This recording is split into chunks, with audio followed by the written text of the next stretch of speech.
Muito obrigado por estar a visualizar este vídeo. Sejam muito bem-vindos à Certform, Escola de Formação Prática. O meu nome é Miguel Fragoso, eu sou economista e contabilista certificado, formador em contabilidade, fiscalidade e finanças empresariais. Este vídeo é mais um vídeo da rúbrica Trate a Contabilidade por Tu. Hoje vou falar sobre o relatório de gestão. Antes de começar a minha apresentação, a matéria que hoje vou abordar é uma matéria que faz parte de alguns cursos práticos da Certform. A elaboração de um relatório de gestão envolve um conjunto de conhecimentos e esses conhecimentos são trabalhados em alguns dos cursos práticos da Certform, nomeadamente e ao nível do e-learning, o curso prático de análise económica e financeira de empresas. Fazemos também uma abordagem ao relatório de gestão no Mini MBA em Finanças Empresariais e Fiscalidade Aplicada, ao curso prático de Finanças Empresariais e Performance Financeira da empresa e também é abordado o relatório de gestão no curso prático de Contabilidade e Finanças Empresariais com Informática Aplicada. O relatório de gestão é uma matéria especialmente desenvolvida ao nível dos nossos cursos práticos, no curso de especialização em Contabilidade e Fiscalidade, de acordo com o Sistema de Normalização Contabilística Avançado. Vamos então falar sobre o que é o relatório de gestão. Num dos casos práticos que apresento, por exemplo, no curso prático de Análise Económica e Financeira, uma das questões é em que consiste o relatório de gestão. Descreva, em conformidade com o Código das Sociedades Comerciais, os pressupostos e requisitos do relatório de gestão. Vou utilizar aqui este manual para explicar o que é, efetivamente, para que serve o relatório de gestão de uma empresa. Com o encerramento das contas do exercício, as empresas têm de elaborar os seus relatórios e contas. Uma das peças que compõe o relatório e contas é o chamado relatório de gestão, que é da exclusiva responsabilidade dos órgãos de gestão da empresa. Ou seja, apenas o órgão de gestão da empresa está em condições de conhecer profundamente o negócio das respectivas empresas e, sobretudo, os objetivos e limitações futuras. Daí caber exclusivamente a este órgão a responsabilidade pela elaboração do relatório de gestão. Portanto, o relatório de gestão é da responsabilidade dos órgãos de gestão da empresa, ou seja, a administração ou a gerência. Primeiro ponto, o dever de relatar a gestão e de apresentar contas. O artigo 65 do Código das Sociedades Comerciais, o relatório de gestão é algo que está regulamentado no Código das Sociedades Comerciais. O artigo 65 do Código das Sociedades Comerciais determina que os membros da administração-gerência devem submeter aos órgãos competentes da sociedade o relatório de gestão, as contas do exercício e demais documentos de prestação de contas previstos na lei, relativos a cada exercício anual e que a elaboração destes documentos deve obedecer ao disposto na lei, permitindo que o contrato de sociedade possa complementar, mas não derrogar, essas disposições legais. O artigo 65 do Código das Sociedades Comerciais prevê que o relatório de gestão e as contas do exercício devem ser assinados por todos os membros da administração ou gerência e a recusa de assinatura por qualquer deles deve ser justificada no documento a que respeita e explicada pelo próprio perante o órgão competente para aprovação, ainda que já tenha cessado as suas funções. O relatório de gestão e as contas do exercício são elaborados e assinados pelos gerentes ou administradores que estiverem em funções ao tempo da apresentação, mas os antigos membros da gerência ou administração devem prestar todas as informações que, para esse efeito, lhes forem solicitadas relativamente ao período em que exerceram aquelas funções. O relatório de gestão, as contas do exercício e demais documentos de prestação de contas devem ser apresentados ao órgão competente e por este apreciados, salvo casos particulares previstos na lei. E agora os prazos. No prazo de 3 meses a contar da data de encerramento de cada exercício anual, vamos pressupor que a data de encerramento é 31 de dezembro do ano N, e portanto será no prazo de 3 meses a contar dessa data. Ou no prazo de 5 meses a contar da mesma data, quando se trata de sociedades que devam apresentar contas consolidadas ou que apliquem o método da equivalência patrimonial. Quais são então os requisitos mínimos do relatório de gestão? Os requisitos legais para a elaboração do relatório de gestão, eles estão previstos no artigo 66 do Código das Sociedades Comerciais, segundo o qual o relatório de gestão deve conter pelo menos uma exposição fiel e clara da evolução dos negócios, do desempenho e da posição da sociedade, a qual deve consistir numa análise equilibrada e global, tendo em atenção a dimensão e complexidade de cada empresa, bem como uma descrição dos principais riscos e incertezas com que a mesma se defronta. Na medida do necessário à compreensão da evolução dos negócios, do desempenho ou da posição da sociedade, a análise prevista no parágrafo anterior deve abranger tanto os aspectos financeiros como, quando adequado, referências de desempenho não financeiras relevantes para as atividades específicas da sociedade, incluindo informações sobre questões ambientais e questões relativas aos trabalhadores. Ora, a análise efetuada no relatório de gestão deve, quando adequado, incluir uma referência aos montantes inscritos nas contas do exercício e explicações adicionais relativas a esses montantes. Passamos então agora a descrever de uma forma muito sumária aquilo que o relatório de gestão deve indicar.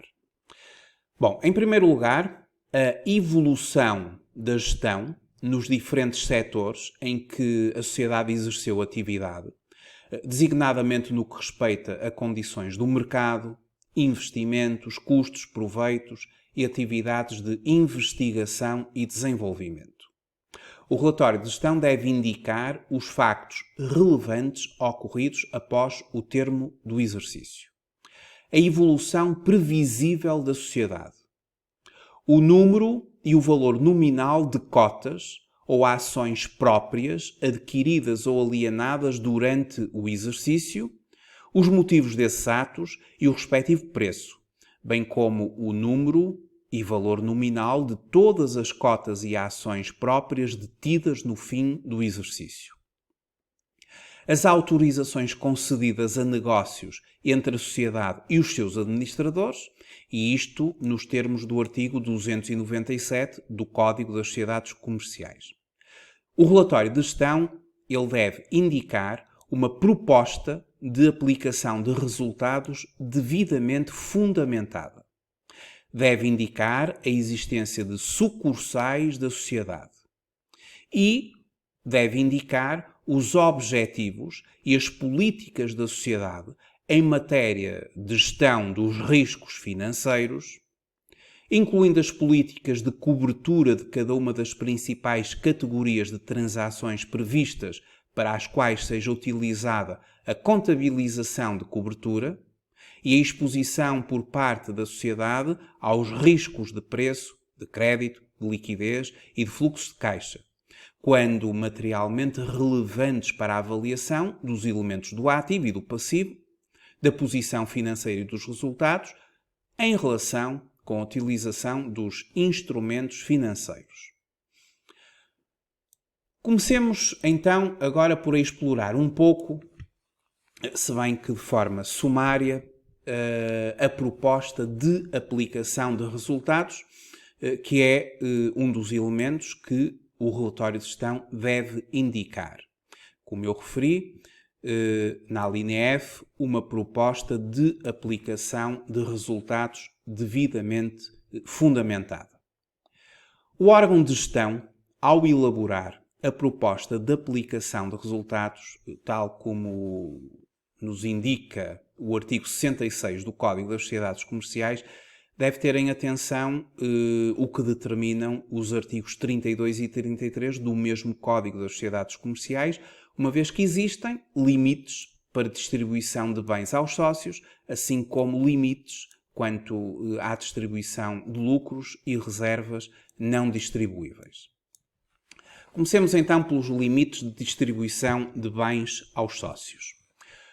Determina o artigo 32 do Código das Sociedades Comerciais que, sem prejuízo do preceituado quanto à redução do capital social, e isto aqui é bastante importante, não podem ser distribuídos aos sócios bens da sociedade quando o capital próprio desta, incluindo o resultado líquido do exercício tal como resulta das contas elaboradas e aprovadas nos termos legais, seja inferior à soma do capital social e das reservas que a lei ou o contrato não permitem distribuir aos sócios, ou caso se torne inferior a esta soma em consequência da distribuição. Portanto, quanto aos limites de distribuição de bens aos sócios, há que atender, muito importante, o preceituado no artigo 32 do Código das Sociedades Comerciais, quanto a esta limitação que acabei agora de referir.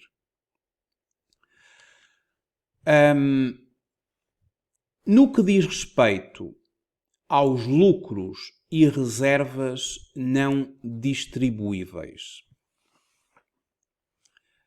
Nos termos do artigo 33 do Código das Sociedades Comerciais, não podem ser distribuídos aos sócios os lucros do exercício que sejam necessários para cobrir prejuízos transitados ou para formar ou reconstituir reservas impostas pela lei ou pelo contrato de sociedade.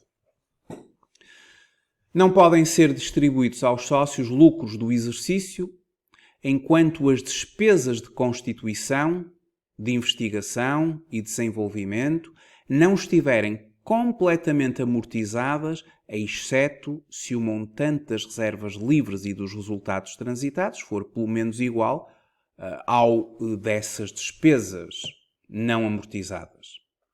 As reservas cuja existência e cujo montante não figuram expressamente no balanço não podem ser utilizadas para a distribuição aos sócios. Devem ser expressamente mencionados na deliberação quais as reservas distribuídas, no todo ou em parte, quer isoladamente, quer juntamente com lucros do exercício. Relativamente aqui à questão das reservas impostas pela lei, aqui nós temos que atender ao seguinte. No Código das Sociedades Comerciais, e no que diz respeito às sociedades anónimas, nós devemos consultar o artigo 295 do Código das Sociedades Comerciais relativamente à reserva legal. A reserva legal para a sociedade anónima.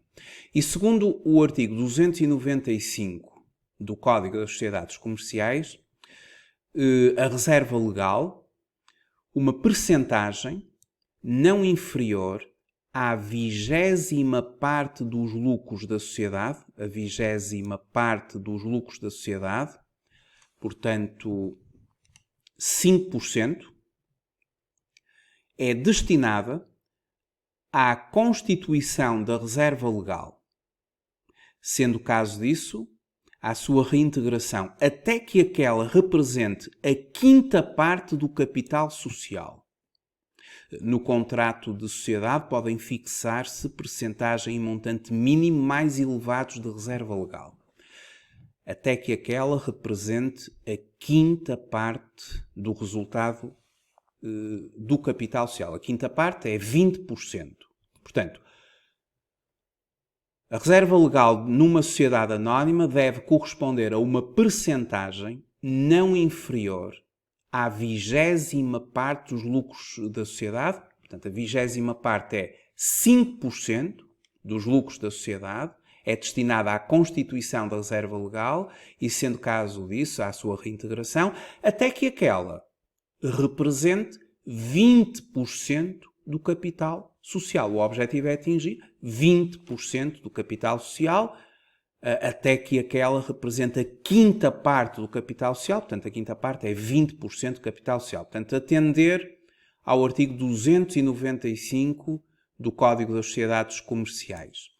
E quando estamos a falar do artigo 295, que é um artigo destinado às sociedades anónimas, também, se estivermos no âmbito de uma sociedade por cotas, temos que ir ao artigo 218 do Código das Sociedades Comerciais, que é o artigo que respeitante à constituição da reserva legal para a sociedade por cotas.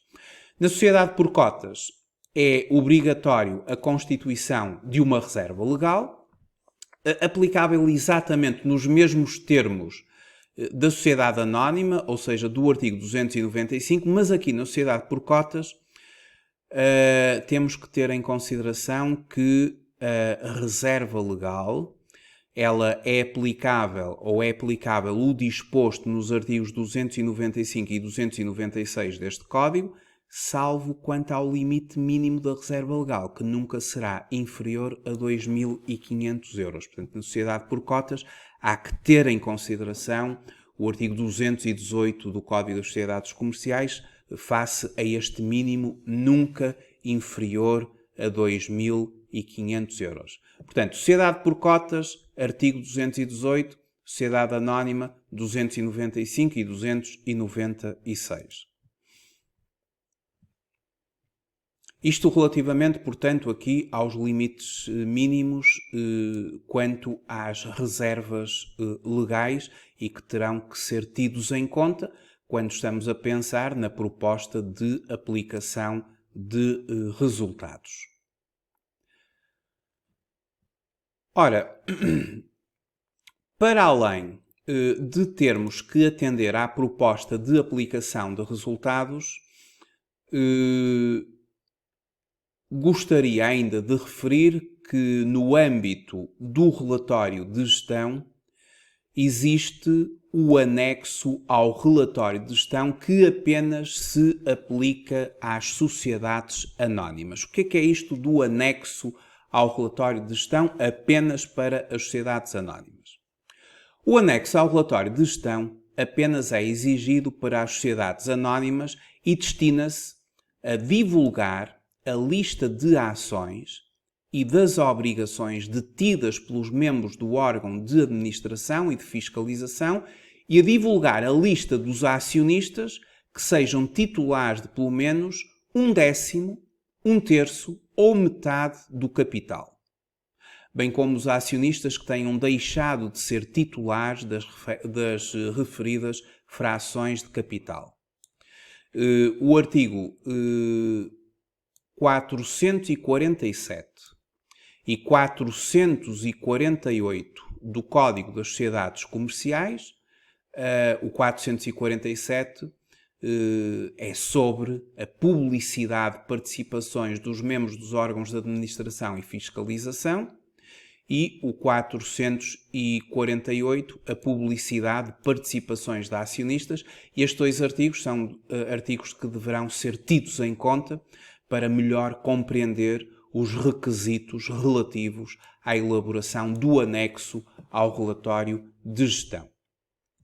Ora, o relatório de gestão é um documento que as empresas divulgam, algumas nos seus sites.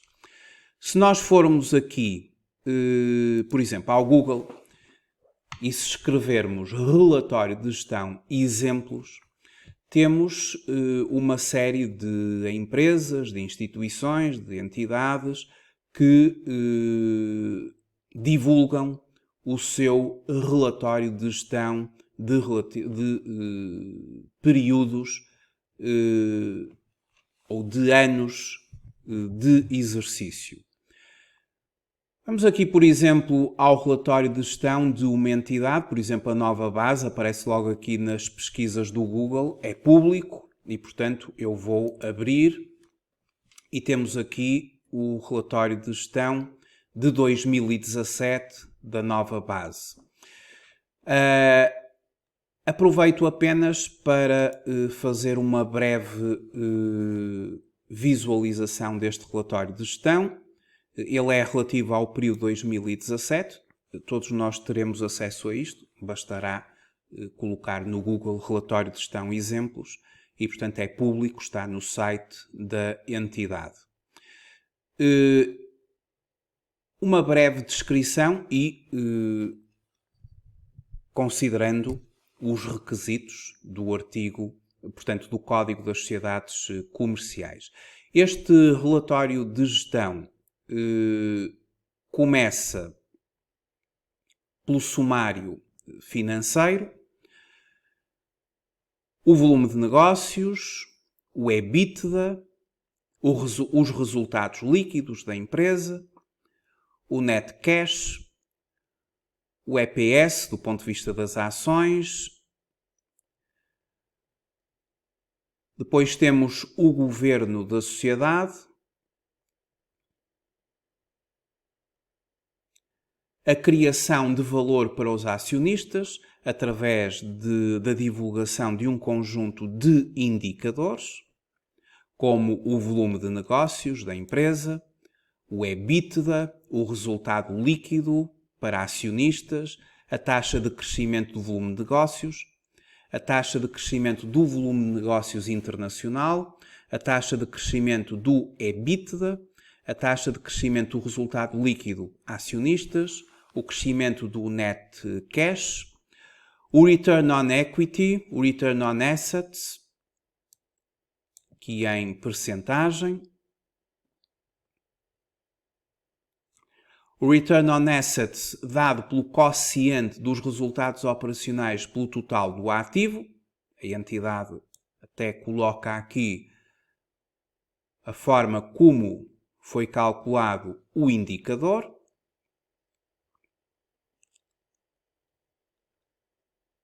O desempenho financeiro e bolsista. Aqui do ponto de vista gráfico.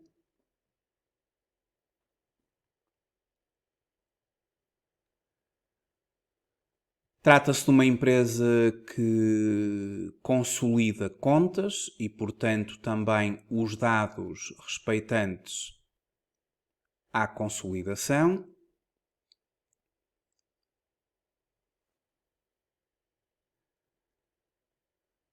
Depois a divulgação de investimento, recursos humanos, como eu referi há bocado nos requisitos, o resumo da atividade,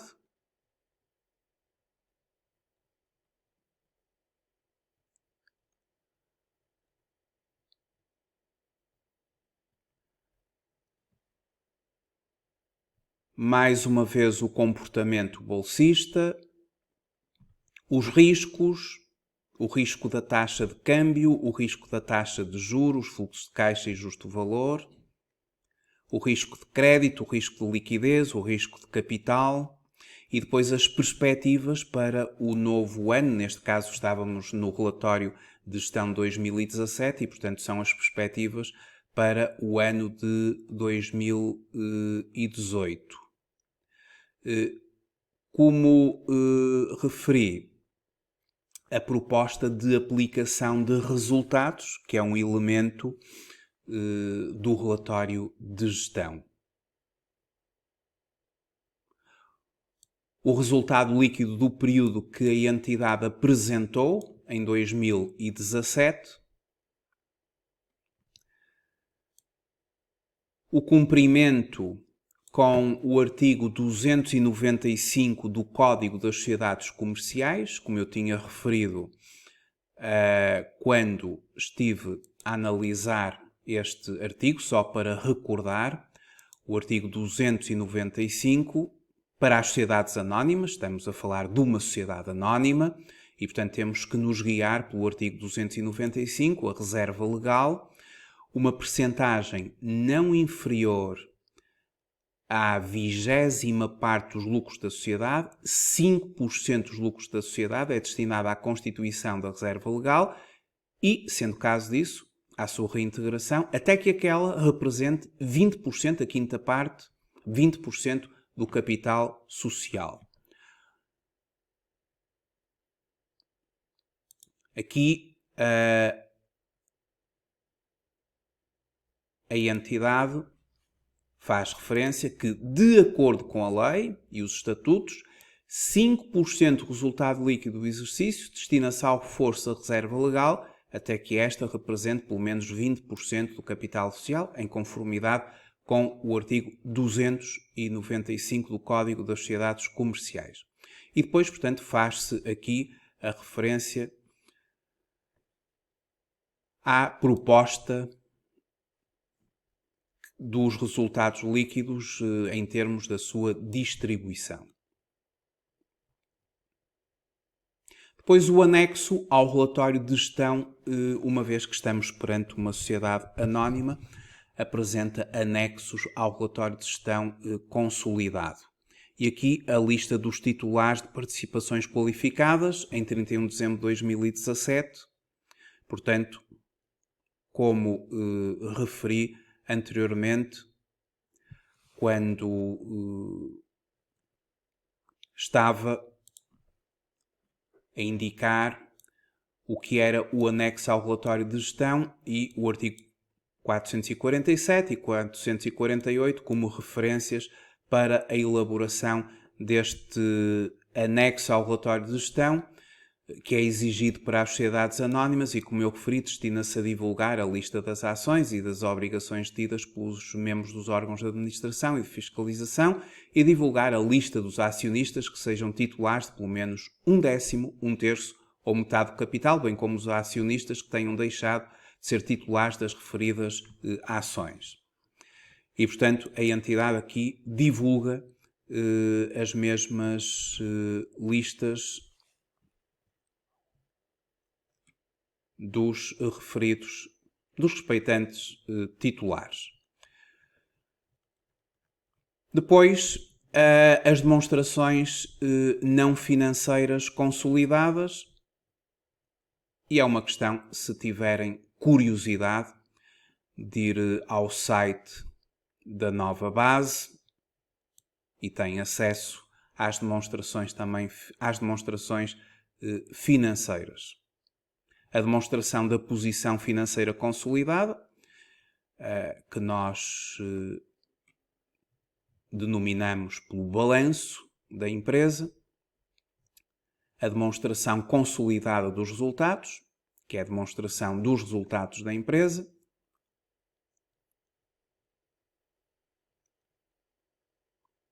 E depois, para finalizar, o relatório e parecer do Conselho Fiscal e relatório da Auditoria das Contas.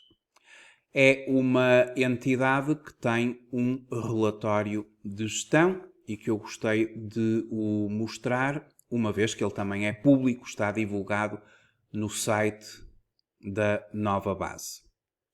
Fica então assim feita uma breve apresentação sobre aquilo que é o relatório de gestão. Muito obrigado por terem visualizado este vídeo e até uma próxima oportunidade.